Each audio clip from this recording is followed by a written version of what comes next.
Okay, so I have four topics, but you know what? I wanted to go real quick to the now, we discussed, and I'll put all the links on Ink Social so everyone can check out all this and do their own research. But I wanted to start with I saw what happened here. So the Smith-Mundt Act was first passed in the 40s, and it was a law saying that the U.S. could use propaganda overseas strategically against foreign adversaries for political and military strategies. Okay, well, that did not include using propaganda on the American people. In 2014, between 2012 and 2014, Obama rewrote the Smith-Mundt Act, and he had it as the modern Smith-Mundt Act, which changed one thing. The one thing he changed was that now journalists could use propaganda on the American people. So if anyone thinks that Obama did not plan for the attack of propaganda and lies that the CFR-run news media is getting away with and has gotten away with for 3.5 years, it was a strategy and planned well in advance, including the false flag propaganda, including not telling the truth about the Hunter Biden laptop, including everything that's going on with Russia. These journalists think that they can get away with propagandizing, lying, using no sources, making up, the Charlottesville thing, the bounties in Russia, the Atlantic articles. Well, that is because Obama changed the law banning propaganda in America and made it that it was legal for our journalists in America to use propaganda against we the people. This seems like such a disgusting turn of events that most people didn't know about. Very similar to when we found out that from Snowden that they could search anyone, and now we know that Google can show anyone their without a warrant can show anyone that what you're searching for on the internet. So you don't even need a warrant if you're a cop or FBI right now to look up any single one of our search backgrounds, because Google has a deal with the government. So that also came through around the same time. And then Nancy Pelosi, when she did her annoying, you lie and lie and lie, you smear somebody, then tell everyone, and then you put it out there full force, and then when they deny it, you come back with the wrap-up smear. Well, that's pretty much what the Smith-Mundt Act allows. Now, I believe that they are committing crimes against humanity with the propaganda that they've imposed upon us, especially about COVID-19 and the fear and the mental torture that it's caused millions of people, billions of people around the world. America right now is the only one not yet initiating a crimes against humanity lawsuit against the UN, World Health Organization, and the World Economic Forum. All the other major countries are already in play in that. It has come out, and I believe that, now don't forget, with the, sorry to talk so fast, but don't forget, with the Hunter Biden laptops, there's another group of servers that were actually turned over to Pluto TV that are from CCP defectors who thought that they were going to be, as a lot of the CCP billionaires that defected were murdered. They turned over. So there are servers that have nothing to do with Hunter Biden's laptop, but are involved in that blue gold PSYOP blackmail ring. And he said yesterday on GTV that he has over 100 people that the CCP has blackmail on from those. So we're not even talking, it's not Hunter Biden and Joe Biden at the tip of the iceberg, but this isn't even close to done. But again, that Smith-Mundt Act, when it was revised by Obama, allowed our journalists who think that they're going to get away with it to lie to we the people. So all this time, everyone's been like, well, they wouldn't say Russia was real if it wasn't, because that would be against the law. No, Obama changed the law purposely for this. So don't think these journalists better watch out, because they're not getting away with it. This was a crime against we the people, and we the people have had it. So I wanted to bring up the Smith-Mundt Act, and that Obama adjusted it from being able to use propaganda on foreign adversaries, being able to kill the American citizens. Fundamentally disgusting and along the lines. I want to say something. Because for everything, there's always a counterfeit. Just like Nasera, there was the securities exchange. I mean, what do you call it? Securities. No, that was the Security Act. That was signed by the Bushes. No, that was signed by Clinton. Was forced by the ranchers to sign it. The Security Act, and then the Bushes had the counterfeit one after they stole all the money from.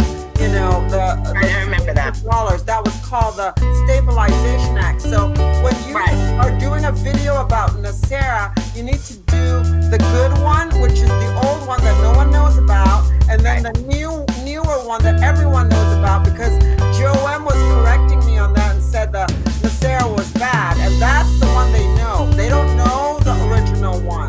So if you do videos about that, you need to do both, or else you're only telling half the story. So that we want to tell the whole story here. So that's what I'm saying. Like what she says, for everything that we have, they have a counterfeit. So that's their counterfeit. There you go. Right. Okay. They're gaslighting the public, and our media is completely complicit. And they need to be in jail too. Yeah. So I know we wanted to talk about the discrepancy between Keith Reniere's sentence and Claire Brofmans' sentence. There you go. So just quickly because, people like us covered NXIVM. Most people in this country didn't hear about it again, the Smith-Munn Act. They're deciding what to tell the people and what not to and how to twist it. Okay, so last week, Keith Reniere was finally sentenced to 120 years in prison. And in his sentencing, I'll just read real quick what the judge had to say. The judge said that Reniere's reign of control over the women he scarred, both physically and emotionally, is the making of a horror story. It is inconceivable to think of sexual exploitation, abuse, seclusion, and mind control his victims suffered at his direction. Today, the judge has given him 120 years to think about whether or not the torture he inflicted on others for more than a decade and the distress he brought to their families was worth it in the end. And then it says, sexual exploitation of children and women is among the most reprehensible and vile crimes imaginable. While Keith Reniere's sentence cannot erase the pain his victims have endured, I hope it provides an opportunity for healing and a path forward. Today's sentencing should be a warning for criminals around the world, regardless of the illegal enterprises and whether the profits are tangible or not. IRS-CI will decode illicit schemes and hold criminals accountable for the pain, suffering, and financial abuse of victims. Then it goes on to say Reniere led a criminal racketeering enterprise that relied on his inner circle of co-conspirators to carry it out. The purpose of the enterprise was to promote Reniere and to recruit individuals into a purported self-help organization founded by Reniere, including NXIVM and DAS. He and his co-conspirators committed a wide range of criminal activity, including sex trafficking, forced labor, alien smuggling, wire fraud, obstruction of justice. And then it goes on to say, which is where I have paused, on September 2020, Claire Brofmans, the financier with her sister behind NXIVM of over $150 million, was sentenced to 81 months imprisonment after having been convicted of conspiracy to conceal and harbor aliens for financial gain, fraudulent use of personal identification, and racketeering. Now, here's where it gets crazy. So, Keith Reniere gets 120 years in prison. Claire Brofmans, who financed the entire thing, 100% involved, kept slaves herself, was very involved. Now, remember, nothing from the Rainbow Cultural Garden and the child abuse schools that they had all over the world is mentioned in this sentencing. This is why I do not believe the NXIVM case is over, and I sure as heck don't think the Brofmans are done.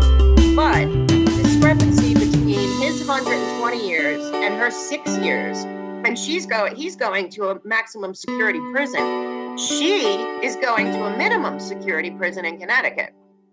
So to me, the craziest part is Sarah Brofman and her sister, Claire Brofman, and the father who passed away were some of the biggest and original members of the Clinton Global Initiative and the Clinton Foundation. They also, as people know, but is not in here and is not reported yet, they illegally made their slaves give the maximum amount to the Hillary Clinton campaign in 2016, and then reimburse them because they had maxed out. So, that's there. But also, she must have, I don't know how she got 6 years, other than that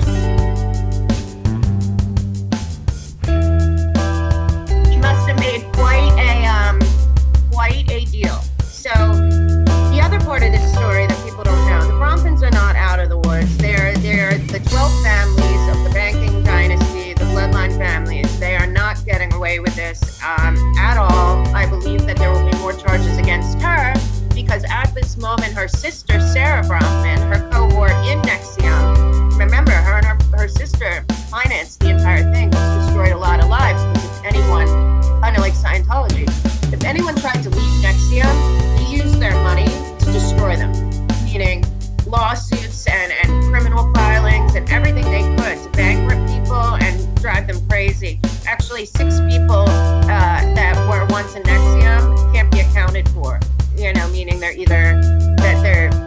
probably dead or were murdered or whatever, or suicided, but they can't be accounted for and nothing's happened. And it was a big cover-up in Albany. I mean, Cuomo squashed the case 10 years before it came out.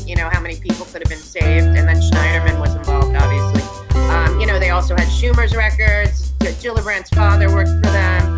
Clinton was best friends with the Brofman sisters. So just to brief that, since most people don't know about Sarah Brofman. Sarah Brofman has not come back to America since her sister was arrested. She's in France, and there's no extradition there. The problem with her, which is even bigger than Nexium, is that Sarah Brofman married a man, Bassett Hickett, who was basically, he wanted to take over Libya during the Arab Spring. And he and Sarah basically helped finance the Benghazi situation. They were 100% behind the unlawful overthrow of Gaddafi. Their whole plan was to overthrow Gaddafi, take all his money as they did and gold and everything, take the weapons and ship them to Syria. But at the same time, her husband, Bassett Hickett, wanted to take over as the president and ruler of Libya. Well, this didn't work out because Hillary Clinton didn't win. Had Hillary Clinton won, Sarah Brofman's husband would probably be leading Libya right now. And it was all for personal gain, personal ambition, and they are knee-deep in Benghazi, the Brofman sisters, because this Bassett, her husband, he was 100% instrumental in every step of the way of the overthrow of Gaddafi and then the Benghazi. So I know I don't think justice is done for Claire or Sarah Brofman and their connections to the Clinton Foundation and Clinton Global Initiative, and they were very involved in the Island Challenge. The whole Brofman family and Rothschild Clinton Foundation, they're all in it together. So a lot of people were very upset that Claire Brofman only got 6 years, but looking at what Reniere got, which is 120 years, they're not done with her. And she must have given over quite a bit of information. I know that they're very wealthy. The craziest part is that Claire Brofman was paying for Keith Reniere's defense. And, now he didn't think he was going to get that kind of time. So this is when people start talking. So stay tuned, because I don't think justice has really visited Claire, and it hasn't gotten near Sarah Brofman, but it's not over for them. I'm glad Keith Reniere is away forever, and I look forward to Allison Mack and both Salzman's sentencings coming up. Allison Mack will be a big one because a lot of people don't know that Stormy Daniels, Michael Avenatti, that Ashley Dupree, a lot of people in sex scandals over the years have a deep connection to Nexium, DOS. So that'll come out at some point soon, I hope. I can't wait to see Allison Mack sentenced because I know, having been in Hollywood, to take advantage of friends that are struggling actors and lie like that, to put them into a sex cult is about as disgusting as you could possibly get. And she took a lot of joy in it. She loved it, and that was sad and sick. But then on the flip side, thinking about that in Hollywood and the connection there's a connection between NXIVM and Scientology and the Church of Satan, and all of, and the truth is that they're all part of the same network, and the Epstein Island network. So that all maps. But what's scary looking back to somebody like me, and I'm sure like even Roseanne or whatever, is that to see who was involved in all of this and who got the jobs in Hollywood is just disgusting. I mean, you just feel in your head like all those years, and I mean, I have student loans and debt, waitress, and just to make it, finding out that there was those roles were given to the people that did the dirty work for the higher ups, who don't even care about anything but their own power and Luciferian ideals. So the next case is to be revisited. Before we move on, do you have anything to say? I think also the same thing I think maybe the next show we should do on the Chalupa sisters. I'm on it already. It's so hard because so much is coming out. But I mean, the Chalupa sisters and the two women that testified in the impeachment are such liars. And remember how they came across what was it, Yovanovitch from the embassy? She got a book deal. Well, they all get book deals, and Simon & Schuster and Pearson Publishing are in it. We'll get into that too. I mean, the Chalupa sisters, the one sister became the finance minister of Ukraine, and then they parasite off their cash, and now guess what? They're in Puerto Rico doing the same thing off the $91 billion. Where's the $91 billion that the Democratic Party forced Donald Trump to give to Puerto Rico? It surely didn't get into their hands. Where's the $91 billion? That's all I have to say. Yeah, because that $91 billion was forced by the Democratic Party, because they wouldn't let any of the other states that were hurt, and this is not even a state. Any of the other states, this is not a state. Puerto Rico is not a state. Before they got the $91 billion, none of the other states could get any relief. Can you believe that? That's then don't forget what happened. 6 months later, they found $800,000 worth of water and food and supplies in a warehouse. Right. Remember that woman was the worst, the one from Puerto Rico. Carmen Yulin Cruz. Oh my God! But I think she's still there. Kidding me. Trump saying that Trump killed Puerto Rico. That's their hashtag, and whatever else. Oh my gosh, they need to go down. Those people need to go. Next year is going to be huge arrests. I'm looking so forward. Oh my God, me too. Me too. Our news will finally be like positive. Every day it's going to be one arrest a day or 2 arrests a day. Arrest. I can't get enough. It's all good. Unbelievable. Okay, so I'm going to move on to something that I learned that I really think is important for everyone to know, because I'm jumping to what I was talking about before, so everyone knows I'm changing subjects.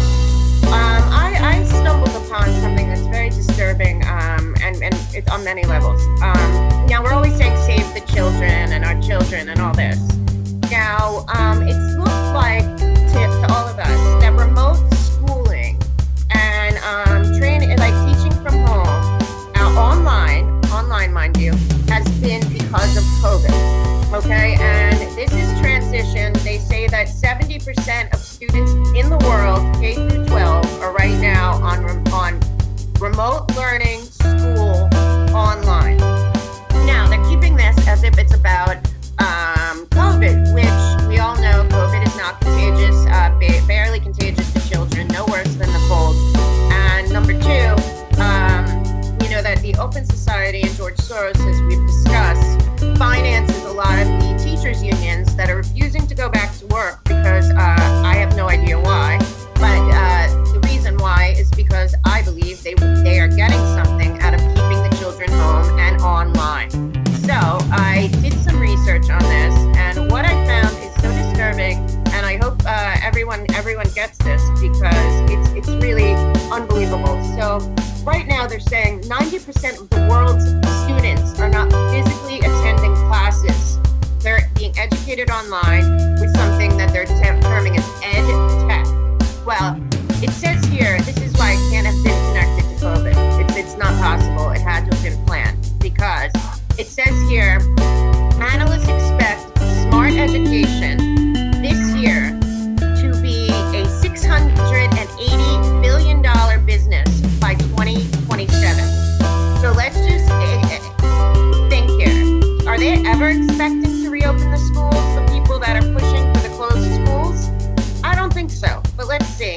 I am not a fan of the ACLU, but the ACLU put out something this week that said, now that the COVID-19 pandemic has created an unprecedented opportunity for edtech companies to make use of their privacy-violating educational products, nearly universal, there is a real risk that these companies, under the guise of being generous, will use this opportunity to create personal information dossiers on an entire generation of children. So, following that up, then of course, I dig a little deeper and I find out that that EdTech projects have been in the works now for 10 years to be put out there on mass scale. So if they were planning it for 10 years, like they've been planning the COVID with the Rockefeller Lockstep program that came out 10 years ago, this must have been a part of it that was pre-planned. So like one nonprofit called Learn, it provides online platforms for students to interact with material and adapt to progress. Teachers get real-time data on the students. But Learn is an artificial intelligence software that continuously learns and improves over time for the student, which means that your student logs in, opens an account, they have all their information, their name, address, school, all the information that they have to put in. Well, the privacy policy is very vague, and it basically says that they can share your personal data with third parties, and that they will do their best to prevent fraud and legal rights. Well, what? And then their partner is called Kid Adaptive. This is another online learning, and it's all with Zoom class or Google Classroom or Microsoft Classroom. All of these programs are involved in those different platforms for schooling. So Kid Active is an insight and analytical education-related app that's cloud-based, and it's an adaptive learning platform. So what it does is it individually, on each student, identifies where they're guessing answers, where they're guessing too quickly or too slowly, or if they're not rechecking their work. I mean, what? So now they have two things. The other thing about Learn and Kid Active is that they insight and data on behavioral and psychological patterns of individual children and turn those insights into valuable data that can be turned into algorithms. So by collecting our children's data through these programs, they can then give it to private companies or their third-party processors in the AI system to basically create dossiers on every single child that is using online learning, especially through Google Classroom and Microsoft Classroom, which use both of these. And basically, it also has on each child that's using this, it collects biometric data about the children's educational background, social background, emotional skills. Then it collects data to train and improve AI directly to that child. On top of that, they have Cicatrix, which has facial recognition software in Google Classroom that can detect the cognitive and social behaviors of children while analyzing how they react to stimuli during educational games. MIT did a trial with this, and obviously in 2018 with all of these programs and how it could analyze each individual student for the better good, But the problem is that this all comes in the form of data. So so what happens? What do I find? Guess who finances all of this? You guessed it, the Gates Foundation. Mm-hmm. So the Gates Foundation, who brought us the Dumb Down of America Common Core, the least student and the highest student have to be equal. So the Gates Foundation finances all three of these programs, Kid Adaptive and Learn. They launched with $9 million from a Gates Foundation grant. And the New Schools Venture Fund has also put in $50 million into these programs. And it turns out that the Gates Foundation started this ed tech launch in 2011 when the Rockefeller Foundation started their march towards the one world order that we are seeing via COVID, the Great Reset, as they call it. When the Gates Foundation teamed up with the Carnegie Corporation, another usual suspect, and the Rockefeller Foundation, again, all going to connect, they created In Bloom, which is a centralized platform for data and sharing curriculum. On In Bloom, public school students, test scores, attendance, health records, race and ethnicity data, economic, disability status, as well as Amazon servers are involved that analyze, distribute data to third parties of our children. On top of that, there is a thing in Bloom's online site that says it cannot guarantee the security of the information or that information will be intercepted by third parties. So again, basically this is showing that what Edward Snowden told us about the NSA is fully functional and spying on our children in classroom under the guise of remote education brought on by COVID-19 somehow, but it's been in the works and been out there and trying to be used effectively leading up to COVID-19 when they launched it. And don't forget, when I told you a long time ago, I think like 6 months ago, that Andrew Cuomo came out and announced that Bill Gates, the Gates Foundation, and Eric Schmidt of Google were going to reimagine. Whenever you hear reimagine, it means One World Order, UN Agenda 2030.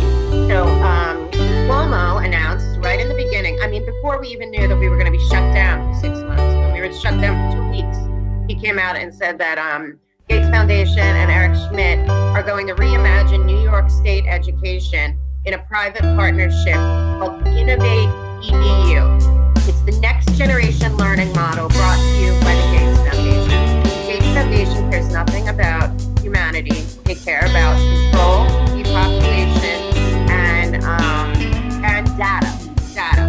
So now where we are is that people are starting to come out and they're getting a lot of pushbacks, but it appears that these AI platforms that they're using in our schools, including Landing Zone, which is Eric Schmidt's Google Classroom's data mine, these were developed by the Department of Defense.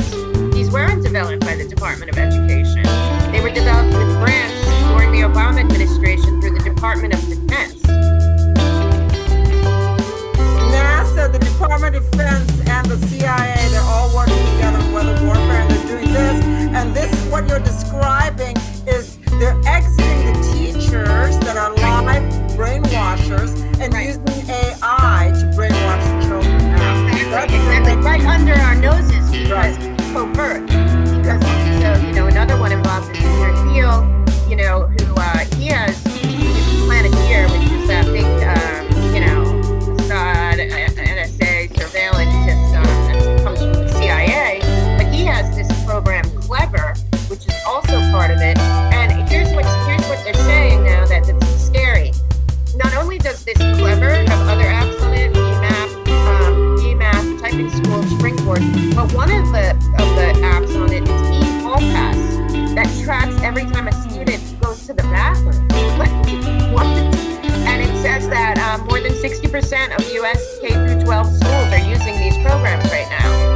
And then on top of that, another thing is so basically they're making our children into consumer content. Our children's data is becoming content for these people. And the worst part is that, one thing that a woman that is against this said, McDowell, she raised serious concerns about if a high schooler writes a paper on a certain controversial subject and takes a certain political stance, AI in these programs can analyze who the child is, where they come from, profile them, and discourage such behavior and thinking in the future. I mean, if that's not the scariest thing. So, so they're saying that federal, state, and local governments spent more than $30 billion in 2018 to implement social emotional learning monitoring technology for K through 12 public schools, which now is leading to prioritizing predatory learn for data schemes that are now basically tracking our children in every way. So they're basically creating dossiers about every single child that's in public school in the world, not just in America, that logs on to these programs. And, the scariest part about that is parents have no idea.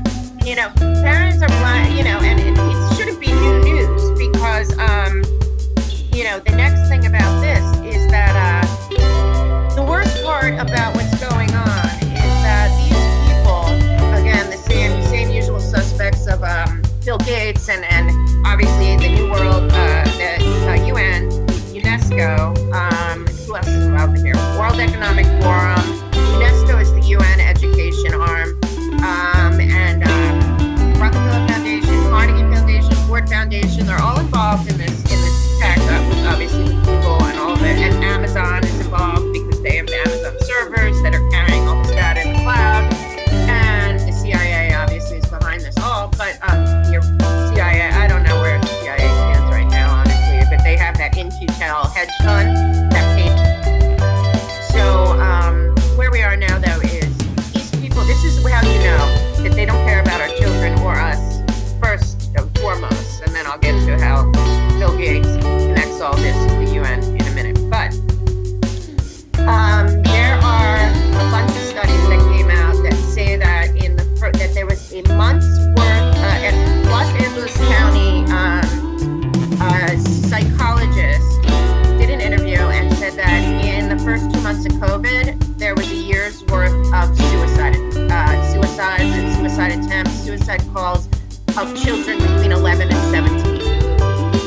What this remote learning is doing is the amount of suicides that are coming, or suicidal ideation, bad enough, but even more than that, we also know that they are pushing this global citizenship education plan through these programs, and it's covert because they're not telling the parents, they're not doing any of that, but part of what they're doing with these, other than, brainwashing the kids, is they're also pushing this, white privilege, Black Lives Matter, global citizenship. They're pushing their science, which is basically false, about climate change, about all of that, but they're doing it covertly, and these online games and projects, and kids are being monitored that don't go along with it.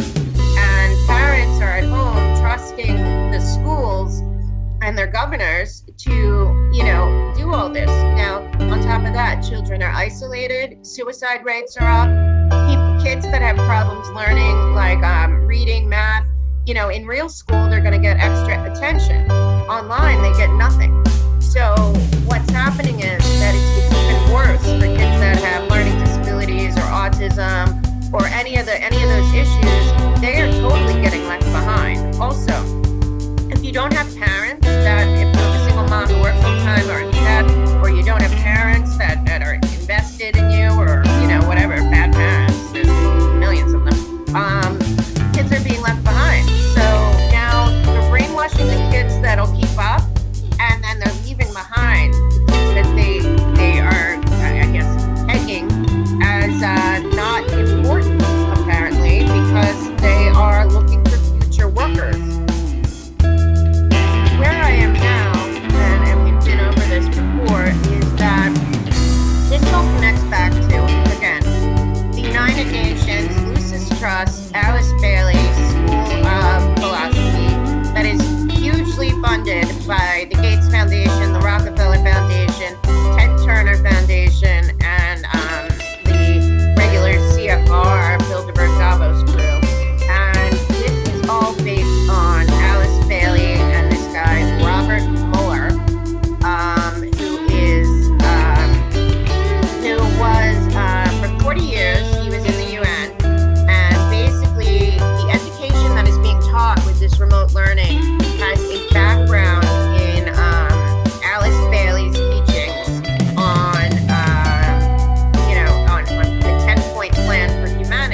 described earlier to combat family attitudes that favor jingoism, which is national pride.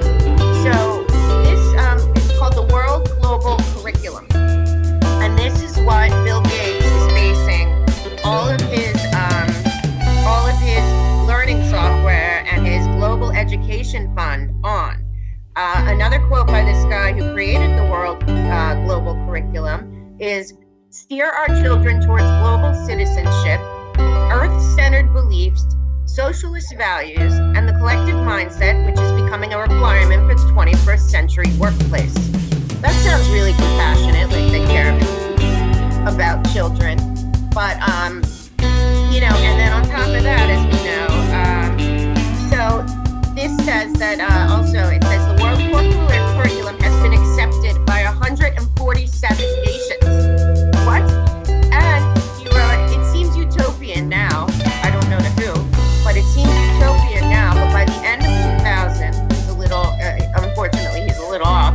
By the end of 2000, it will be a down-to-earth daily reality that all the schools of the world will learn the same knowledge of the earth. This guy is a big New World Order guy, and he said that his strategy is about Alice Bailey's 10-point plan on teaching for the New World Order. As we know, she's the founder of the Lucis Trust, which is the philosophical and non-religious, Luciferian base of the UN and has always been.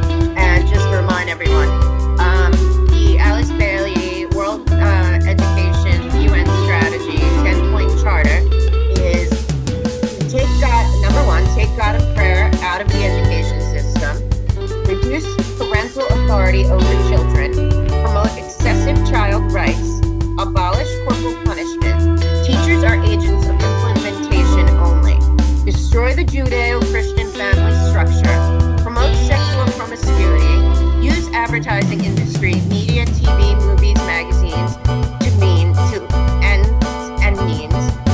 If sex is free, then make abortion legal and make it easy. Make divorce easy and legal. Free people from concept of marriage for life. Make homosexuality and alternative lifestyles normal. Debase art, make it run math. Use media to promote and change mindsets. Create an interfaith movement.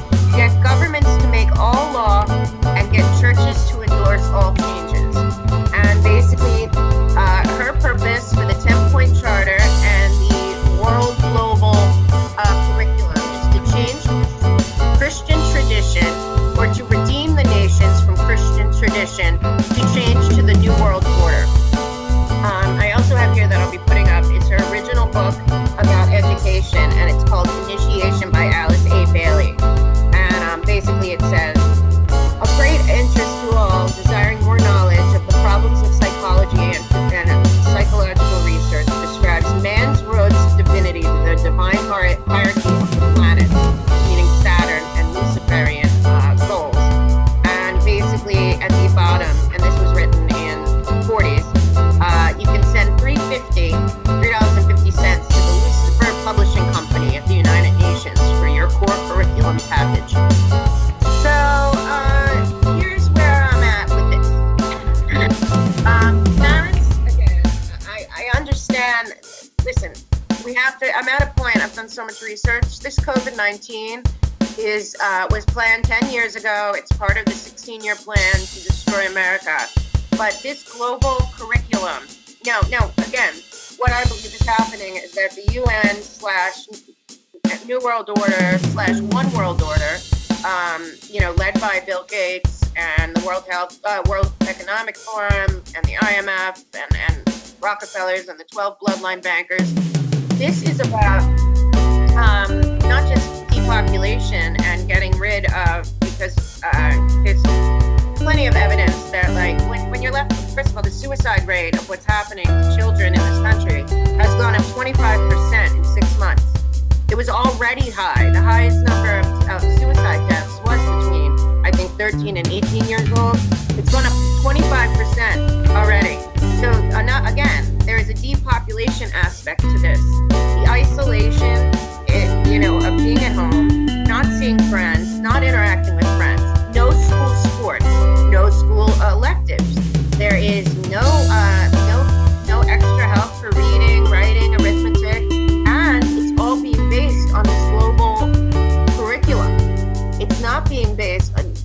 going on with online and remote learning has nothing to do with what your local school board thinks, because again, they have to engage big tech in order to make it work.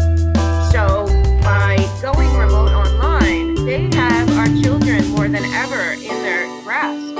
And the other thing that I saw is in Illinois, they're starting a movement to remove all American history teaching from our education system, claiming that it's false and racist. And then on number 2, they are upping sexual education online classes to start in kindergarten.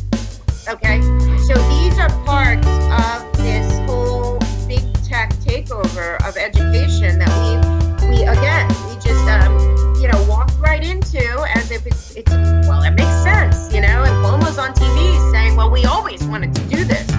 No, what is happening is that there's no free exchange of ideas. We see the media is against we the people. We see that they are indoctrinating our children, and here we have handed over our children's education to big tech, which is run by a bunch of Luciferians who are loyal to the one world order. Bill Gates and Eric Schmidt from Google and the Rockefeller Foundation and the Carnegie Foundation and Planeteer and all these guys, Bezos, they don't care about our children. They have specific goals that have nothing to do with our children. But this software that they've implemented, that nobody has a choice. If you are going remote schooling, there are only the big tech companies to go to. They developed this. That's all there is. So it's not like, a local school can say, well, we want to teach this. That's not how it works. The local school has no say.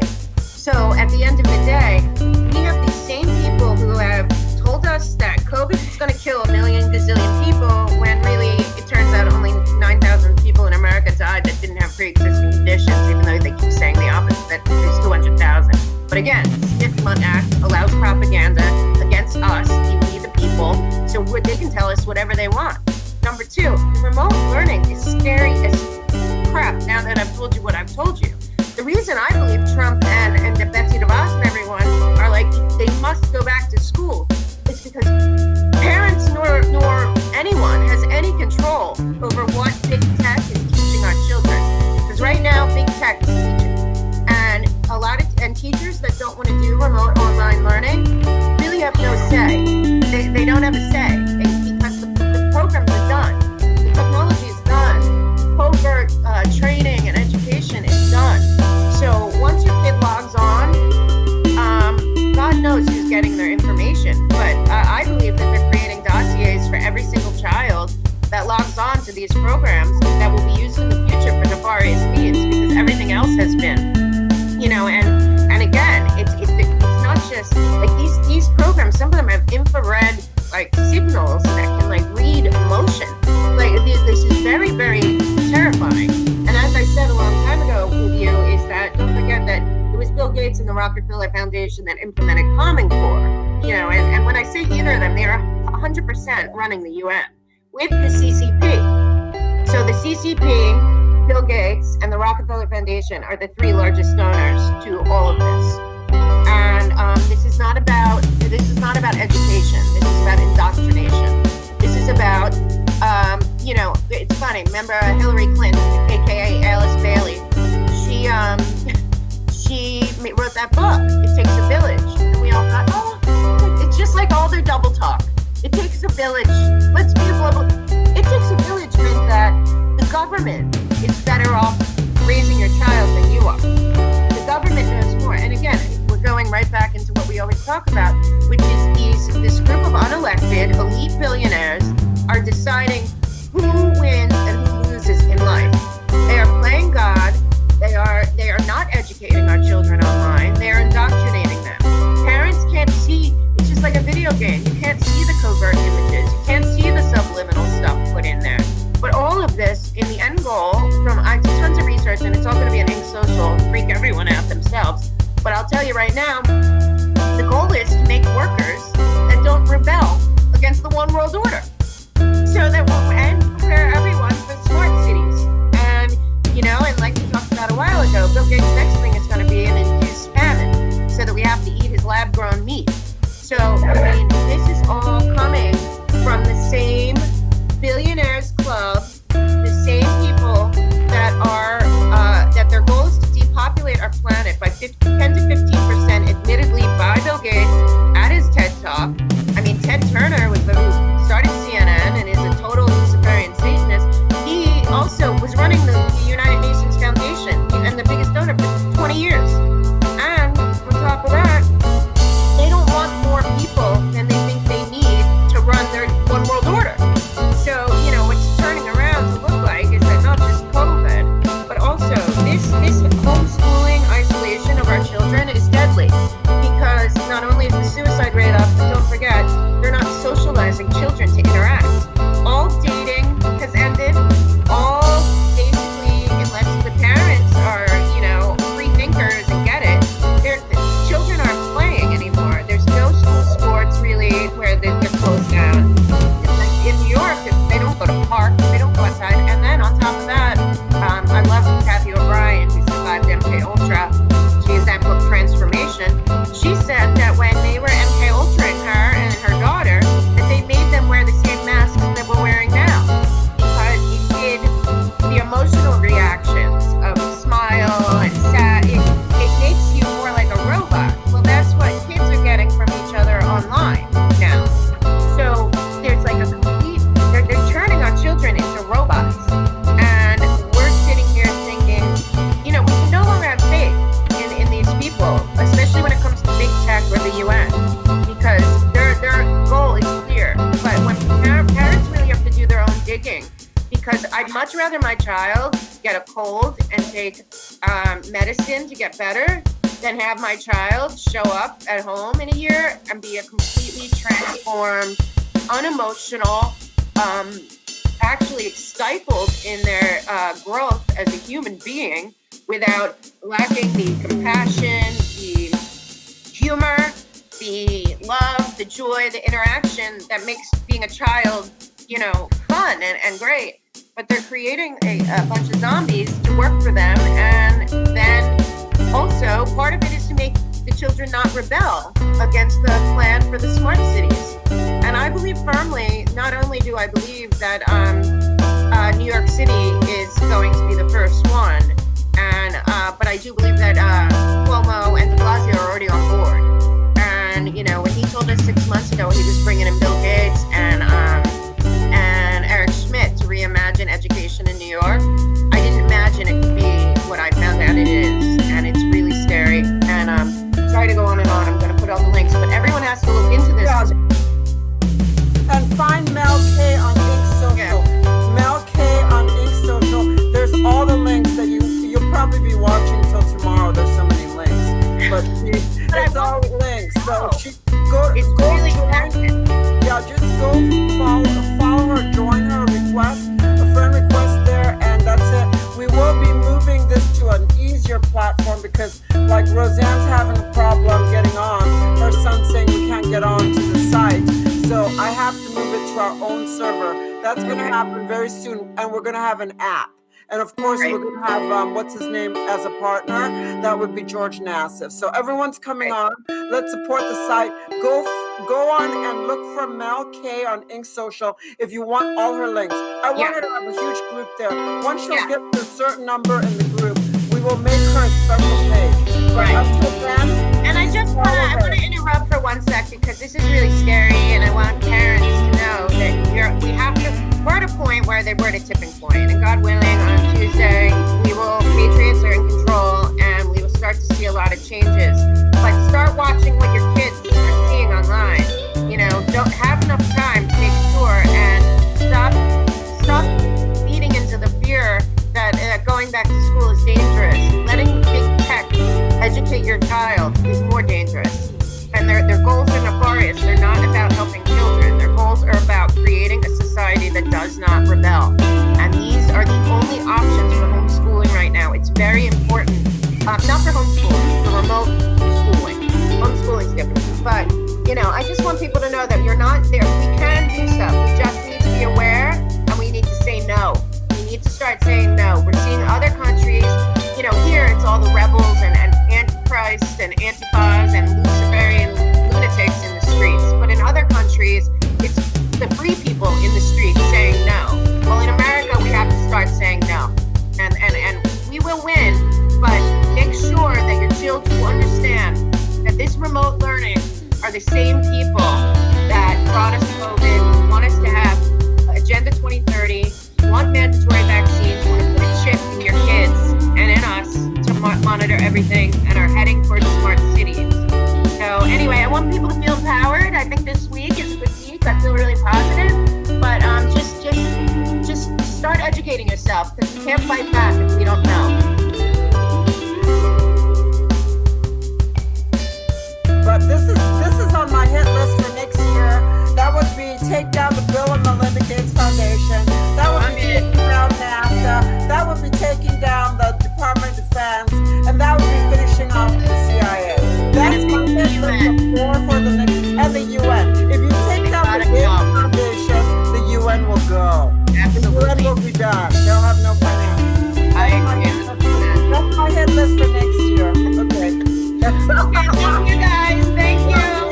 Educate yourself. We have a ton of views. People watching 1,887. Wow.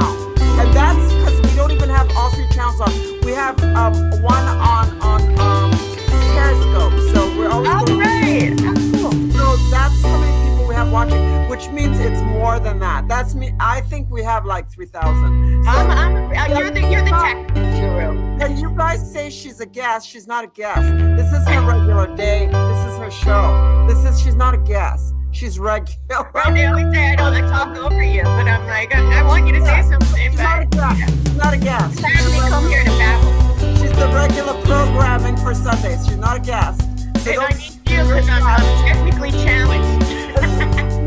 she's a regular on this channel on Sundays, and then when we do the other show, probably on another day.